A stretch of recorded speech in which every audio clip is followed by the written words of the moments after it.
tend to overestimate what we can accomplish in 3 months, but underestimate what we can accomplish in 3 years. And we sell ourselves short because we want this security. Well, this is not the place for that. I'm not your high school guidance counselor where you first probably heard, what's your 5-year goal? And they pigeonhole us based on our grades, and it was like, this is how we learned how to like set goals. And what ultimately ended up happening was we learned to set goals by doing these actions with people that constantly were grading us on what we did, judging us on our performance, critiquing us. And that's not a place to foster growth. That's not an environment to think about what your goals are. When somebody asks you this question, I literally had guidance counselors and teachers tell me, you can't do that. You can't do that, you can never do that. I had friends' mothers and, you want to do what? You're going to have your own business one day? Well, look at me now, right? But the reality is, this is the area that you learn these skills in those time frames. And maybe some of us learned a little bit sooner, and maybe some of us have watched some videos on it. But there's a belief that we build when we're younger. And those beliefs usually limit us. They always limit us. They always limit us. So unless you believe that you can have every single thing you want in this world, truly believe it, and truly understand it, and feel it all coming to you, then you have some kind of limiting belief. And it's a matter of uncovering where you created those beliefs that help you to figure out what it is that you really want. So the spiritual world is it's almost like where our thoughts come from, is that spiritual world. And our thoughts become words, and our words become our deeds. And those deeds become who we are, they become things that we create. And that's the place we have to go to in the root to get things right. That, to me, is my highest priority because that makes all these other connections work. If you don't have a good why, we'll never have the tenacity to see this through because this what isn't going to come. You're not going to put your hand out and have it magically appear. The Secret or Law of Attraction, very good movie, very good understanding of universal law. But what happens in The Secret or the Law of Attraction doesn't tell you is that you do have to take action. You do have to take certain steps. There are specific things that you need to move on to create it, but you also have to have this why. You have to have a purpose behind it.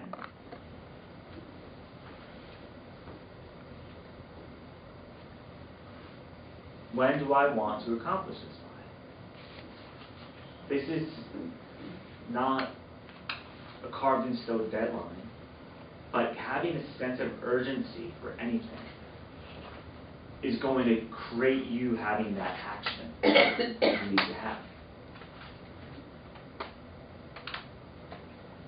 So I imagine everybody here that put goals down, you guys have time frames to it.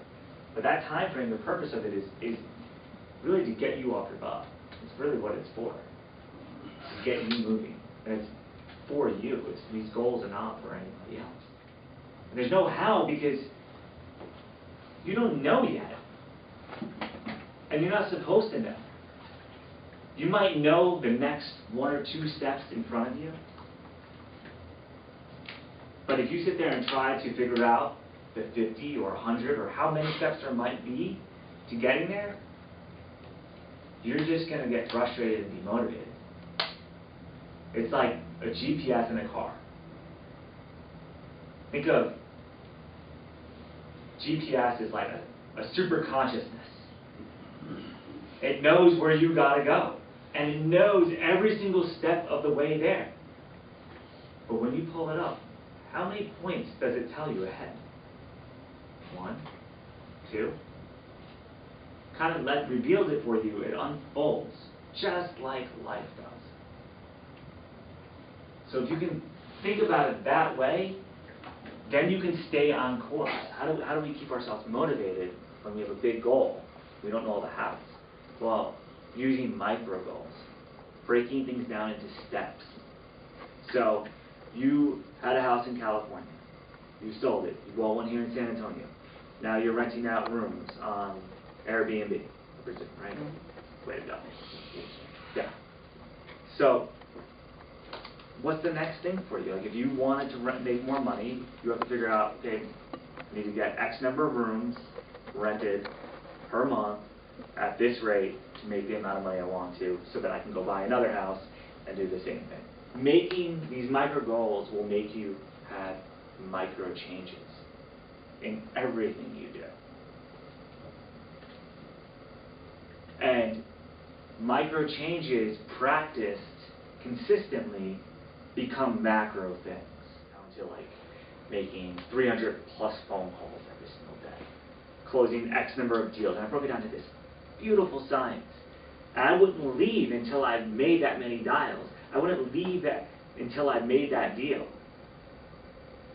Until I got that revenue, I just couldn't stop. But I didn't take into account the law of compounding returns. So I did it in a very linear way. So my business, I sold it for 10x that. 3 years later.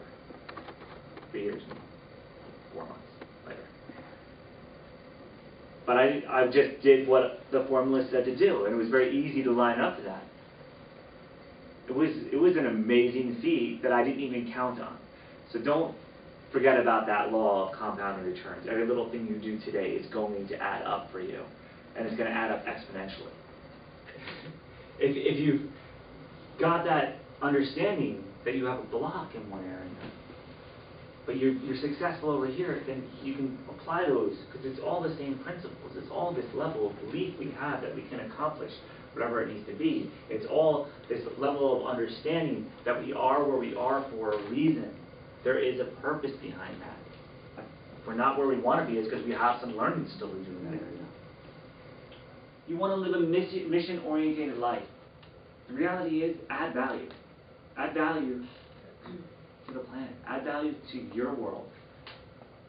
What's this purpose? Why? That's the value. And if your what is, I want a new car, and the why is because it feels good to drive a new car, that's perfectly okay. You guys are allowed to feel good. And that's something we're not told very often, that we're allowed to feel amazing. Not only are you allowed, you deserve to be feeling on top of the world. Because when your cup is full, it will spill over into everybody else's. Taking care of yourself, you can do more for others.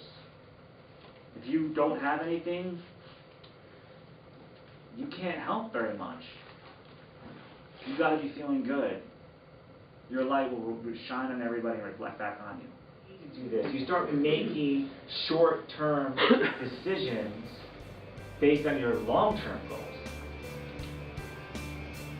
And then you go back to this law of compounding returns. And microcosmic things leading to macrocosmic things. Little changes leading to big, big, big results.